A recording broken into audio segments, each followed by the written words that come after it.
Почитувани граѓани, нека ни е честит уште еден голем историски успех. Македонија добива покана за полноправно членство во НАТО на следниот самит на Алијансата.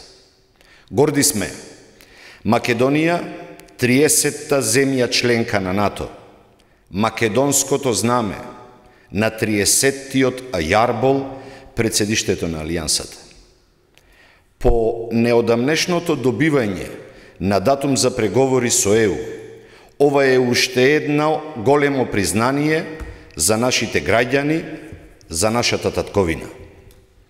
Успехот на Македонија е признаен, препознаен и вреднуван од страна на целиот демократски свет. Пред нас е историска можност за почеток на преговори за членство во Европската Унија и покана за полноправно членство во НАТО. Ова е остварување на врвните национални и државни интереси на Република Македонија и сите нејзини граѓани. Се реализира децениската желба на цела една генерација, се обезбедува стабилна и македонска иднина. Членството во НАТО не значи само за гарантирана стабилност и безбедност, туку значи и можност за многу повеќе инвестиции. Тоа значи повеќе пари во економијата, нови работни места, повисоки плати, повисок стандард за сите граѓани во Македонија.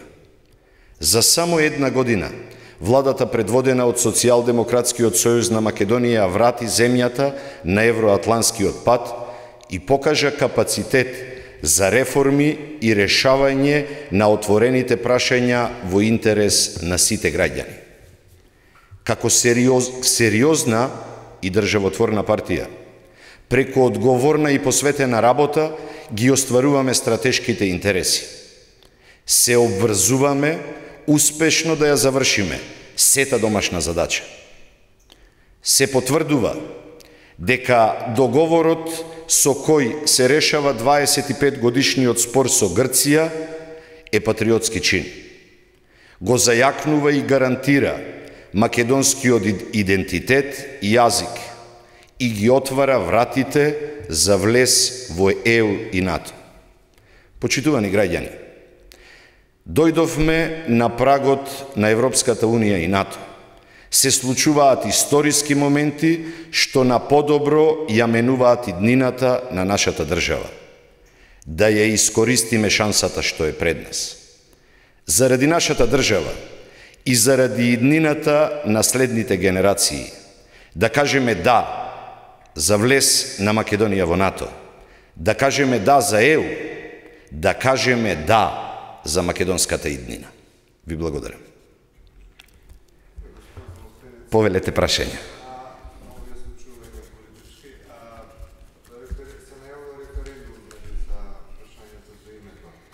Дали имате одлучено датум кога ќе се одржи референдумот, како ќе биде, дали ќе биде консултативен, задолжителен, дали има потреба од законски измени во законот за референдум и дали ќе имате консензус со опозицијата во однос на референдумското прашање?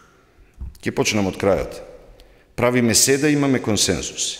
Инклузивноста на ова парламентарно мнозинство на дело е покажано целиот изминат период.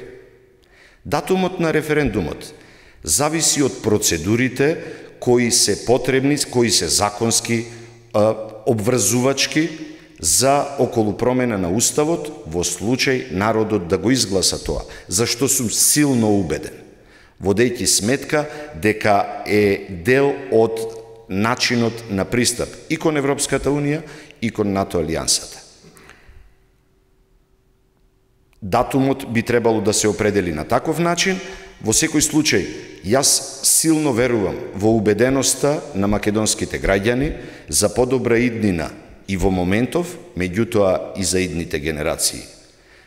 Во почетокот на самиот процес, преговарачки, да се подсетиме кои беа нашите цели. Зацврстување на идентитетот и јазикот, работи за кои нема никакви преговори, и тоа го добивме. обезбедување на подобра и поквалитетна и сегашност, меѓутоа уште поважно и иднина за следните генерации. И тоа го обезбедивме.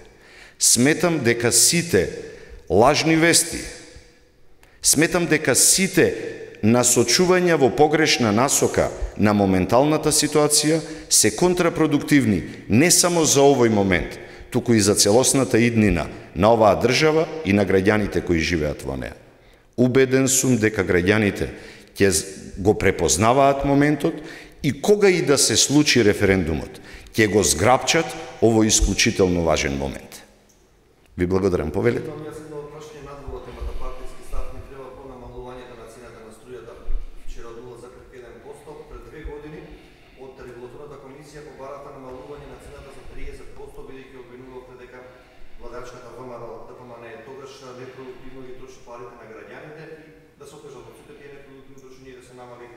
Сега кога власта тврди дека ЕЛЕМ работи домакински и дека домакински работи ЕЛЕМ, се намали многу минимално, па и од тоа намалување што беше 2016 година. Намалувањето на трошоците во ЕЛЕМ се факт кој ги имаме образложено со аргументи. Меѓутоа, работата на Регулаторната комисија за енергетика како независно регулаторно тело, сепак сметам дека треба да остани во нивни рамки и ние би го добиле објаснувањето од едно вакво независно регулаторно тело, кое всушност го избравме и по новиот закон, според препораките и на Европската Унија, меѓутоа и на Европската енергетска заедница. Да, меѓутоа и добро барате од регулаторно како партиско тело намалување на цената. Намалувањето на цената на струјата и на сите енергенси секогаш е наш партиски императив, водејќи сметка за интересот на граѓаните. Убеден сум дека нештото ќе го разгледаме, зборувам, како политичка структура, како партија, наспроти независното регулаторно тело и ќе излеземе со став. Во секој случај, повторувам дека императив е интересот на граѓаните, а во конкретното прашање поврзан со намалување на цената на енергенсите, во конкретниот случај на струјата. Ви благодарам многу.